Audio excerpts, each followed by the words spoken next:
Sir, പദ്ധതി നിർവഹണം ത്വരിതപ്പെടുത്തുന്നതിലൂടെയും പ്രതീക്ഷ ഉയർത്തി വി ഡി സതീശന്റെ ആദ്യ ബജറ്റിൽ നെയ്യാറ്റിൻകരയ്ക്ക് നിരവധി പദ്ധതികൾ.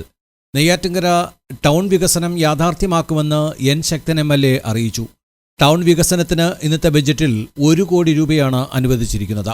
അരുവിപ്പുറത്ത് സാംസ്കാരിക നിലയം നിർമ്മിക്കാൻ 1 കോടി രൂപയും നെയ്യാറ്റിൻകര ജനറൽ ആശുപത്രിയുടെ വികസനത്തിന് 1 കോടിയും നീക്കിവെച്ചിട്ടുണ്ട്. നെയ്യാറ്റിൻകര JB സ്കൂളിനും ഐര ഗവൺമെന്റ് സ്കൂളിനും പുതിയ കെട്ടിടം നിർമ്മിക്കാൻ ഓരോ കോടി രൂപ വീതം വകയിരുത്തി. ഈരാറ്റിൻപുറം വിനോദസഞ്ചാര പദ്ധതിയുമായി ബന്ധപ്പെട്ട് നെയ്യാറിന് കുറുകെ ഇരുമ്പ് പാലം നിർമ്മിക്കാൻ 1 കോടി രൂപയാണ് അനുവദിച്ചിട്ടുള്ളത്. കഞ്ചാമ്പഴഞ്ഞി, ആയിരന്തൈ, അരുമാനൂർ റോഡ്, പൂവാർ, ശങ്കുരുട്ടി റോഡ് തുടങ്ങിയ റോഡുകളുടെ നിർമ്മാണം, അമരവള, പുല്ലാമല, ഓലത്താന്നി പ്രദേശങ്ങളെ ഒന്നിപ്പിക്കാൻ നെയ്യാറിന് കുറുകെ ഇരുമ്പ് പാലം തുടങ്ങിയ പദ്ധതികൾക്കും ബജറ്റിൽ തുക വകയിരുത്തി.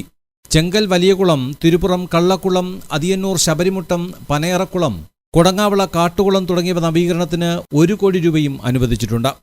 നെയ്യാറ്റിൻകര കേന്ദ്രീകരിച്ച് ഒട്ടേറെ പദ്ധതികൾ നടപ്പിലാക്കുമെന്നും നല്ലൊരു തുടക്കത്തിനുള്ള തുകയാണ് ബജറ്റിൽ അനുവദിച്ചതെന്നും MLA പറഞ്ഞു. കിഫ്ബിയുടെ സഹകരണത്തോടെ നടപ്പിലാക്കുന്ന പദ്ധതികൾക്കുള്ള ഫണ്ട് സംബന്ധിച്ച് ഏറെ താമസിയാതെ ധാരണയാകുമെന്നും MLA അറിയിച്ചു.